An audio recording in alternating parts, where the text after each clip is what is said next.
एक मित्र के साथ बातचीत चल रही थी। बातों बातों में उन्होंने कहा कि इस ज़िंदगी में सक्सेसफुल होना बहुत ज़रूरी है।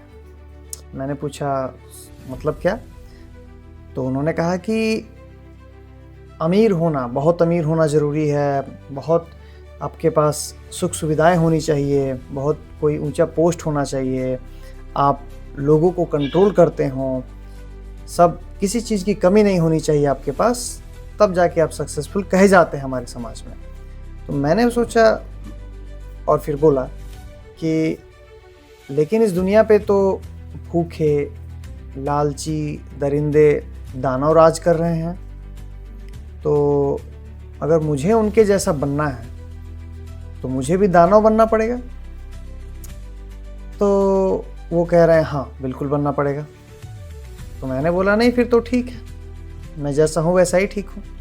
और जहाँ तक सफलता की बात है वो एक रिलेटिव टर्म है। रिलेटिव टर्म का क्या मतलब होता है? आप हमेशा जहाँ होते हैं वहाँ के हिसाब से सिर्फ मापते हैं।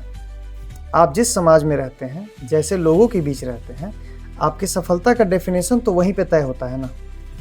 आप मान लीजिए भारत में हैं तो आपके लिए सफलता का डेफिनेशन कुछ और है, जापान में कुछ और है, फिनलैंड में कुछ और हो सकता है, स्विट्जरलैंड में कुछ और हो सकता है। दूसरे देशों का छोड़िए, हमारे भारत में भी अलग अलग राज्यों में अलग अलग है।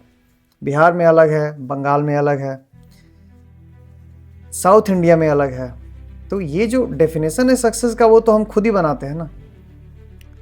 असल मकसद होना क्या चाहिए ये तो कोई बताता ही नहीं है। बस पैसे कमाओ, अमीर हो जाओ, तभी आप सक्सेसफुल हो। तो आप जरा पलट के दुनिया को देखिए, अखबार पढ़िए, न्यूज़ देखिए, इस दुनिया को बर्बाद कौन कर रहा है?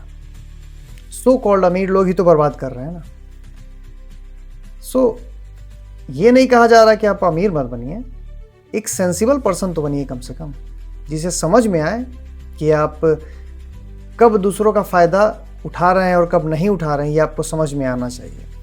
आप अपनी तरक्की के लिए दूसरों के कंधों पे पैर रख के आगे बढ़ते जा रहे हैं, तो उस तरक्की का आप क्या कीजिएगा? ये तो शिक्षा के विरुद्ध वाली बात हो गई ना। शिक्षा आपको मिली ही नहीं तब, चाहे आपके पास कितना भी पैसा हो, क्या कीजिएगा उस पैसे का? बर्बादी लाइएगा। देख रहे हैं आप दुनिया में ऑलरेडी